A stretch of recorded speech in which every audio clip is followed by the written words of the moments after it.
మంత్రి గారు ఆదేశించినట్టు ఈసారి సమ్మర్ లో ప్రత్యేకమైనటువంటి కార్యక్రమాన్ని రూపొందించడానికి రూపకల్పన చేస్తున్నాం. ప్రతి పాఠశాలలో కూడా విద్యార్థుల యొక్క సంఖ్యను పెంచి మళ్ళీ పూర్వపు వైభవాన్ని తీసుకురావడానికి మా పాఠశాలలో అందరం ప్రతి అంశాన్ని మేము చేసి చూపిస్తామని ఇక్కడ ఉపాధ్యాయులకు విజ్ఞప్తి చేస్తున్నాం.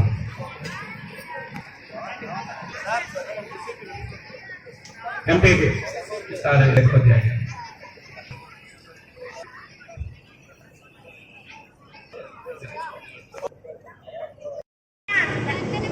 I provide lot of energy. I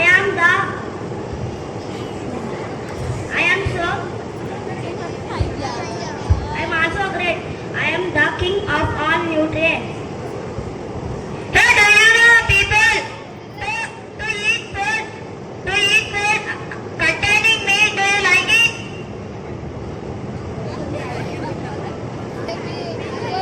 Not healthy.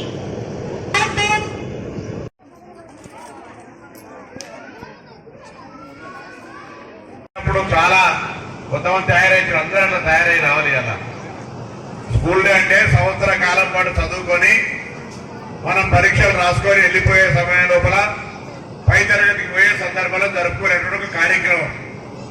ఈ స్కూల్ డే ఫంక్షన్ లో పార్టిసిపేట్ అయిన ఈ రోజు యొక్క ప్రభుత్వ పాఠశాలలను కూడా ప్రైవేట్ పాఠశాలలతో దీటుగా తయారు చేయాలని ప్రభుత్వం అనేక రకాల కార్యక్రమాలు తీసుకోవడంతో పాటుగా ఖాళీలుగా ఉన్న ఉపాధ్యాయులను నియమిస్తూ అన్ని రకాల మౌలిక సదుపాయాలను కలగజేయడంతో పాటుగా ప్రభుత్వ పాఠశాలలకు భారంగా ఉన్నటువంటి విద్యుత్ ఛార్జీలను ప్రభుత్వమే కట్టే నిర్ణయం తీసుకోవడంతో పాటుగా గత చాలా కాలంగా ఉన్నటువంటి అధ్యాపకుల బదిలీలు కావచ్చు, అధ్యాపకులకు సంబంధించిన ప్రమోషన్లు కావచ్చు, అధ్యాపకుల నియామకాలకు సంబంధించి కూడా ప్రక్రియ చేపి ఈరోజు అధ్యాపక వర్గంలో ఉన్నటువంటి అసహనాన్ని కూడా తొలగించిన దృష్ట్యా నేను అధ్యాపక వర్గాన్ని కోరుతా ఉన్నా, ఏ పాఠశాలలో మీరు పనిచేస్తా ఉన్నారు ఆయా పాఠశాలల్లో స్ట్రెంత్ పెంచుకొని అన్ని ప్రభుత్వ మౌలిక సదుపాయాలు కల్పజేయడానికి వ్యక్తిగతంగా హుస్నాబాద్ నియోజకవర్గంలో ఉన్న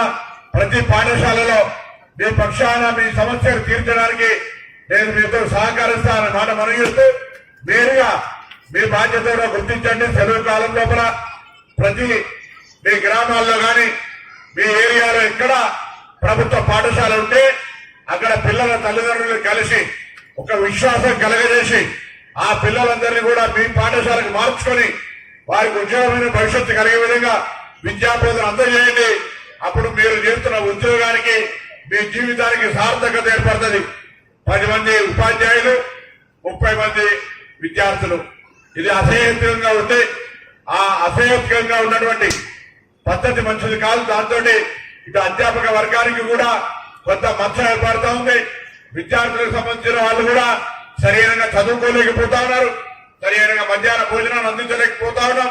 సంఖ్య ఎక్కువగా ఉన్నప్పుడు బోధించే వారికి ప్రోత్సాహం దొరుకుతుంది, చదువు నేర్చుకోవాల్సిన కూడా ఒక పోటీ తత్వం పెరుగుతుంది. కాబట్టి సంఖ్యను పెంచుకోవడానికి ప్రభుత్వ ఉపాధ్యాయులుగా అధ్యాపక వర్గం అంతా మీరు శ్రమపడండి.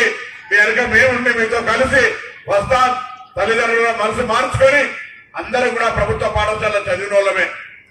ప్రైవేట్ గుండా ప్రభుత్వానికి అసలు టీచింగ్ సైడ్ అయితే చూస్తే జమీన్ ఆస్మాన్ వరకు అంతా కూడా ట్రైన్డ్, అనేక కాంపిటేటివ్ ఎగ్జామ్స్ రాసి పాస్ అయి వచ్చిన వాళ్ళు ఎందుకో మరి అధ్యాపక వర్గం ఆనాడు తల్లిదండ్రుల విశ్వాసం కోల్పోకుండా కాపాడుకున్నారు. పిల్లలు కూడా మీ దగ్గర సొంత పిల్లల్లాగా చదివించుకున్నారు. ఇవాళ మరి ఎందుకు జరుగుతోందో అధ్యాపక వర్గం కూడా ఒకసారి ఆత్మ పరిశీలన చేసుకోవాలి. మీ మీద విశ్వాసం లేదా, పిల్లల మీద తల్లిదండ్రులకు అతి ప్రేమ, ఇక్కడ ఉన్నటువంటి అపనమ్మకం ఉందా, ఏదైనా కారణం కావచ్చు. ప్రభుత్వం ఇంతమంది ఇన్ఫ్రాస్ట్రక్చర్ ఇచ్చిన తర్వాత పిల్లల సంఖ్య ఉంటే దానికి అర్థం లేదు. కాబట్టి ఆ యొక్క సంఖ్య పెరగడానికి అన్ని రకాల చర్యలు తీసుకోవాలని నేను మిమ్మల్ని విజ్ఞప్తి చేస్తూ, పిల్లల మీరంతా కూడా ప్రభుత్వం అనేక రకాలుగా మీ మీద పెద్దగా ఆకాంక్ష పెట్టుకుని ఆశ పెట్టుకుంది. రేపు తెలంగాణకు మీరే భావి తెలంగాణ బిడ్డలు. మీరంతా కూడా ఈ సమయంలో గట్టిగా చదువుకోండి. ప్రభుత్వం అన్ని రకాల సహకారం అందిస్తుంది. మీరల్లా గట్టిగా చదువుకునే విధంగా శ్రమపడండి.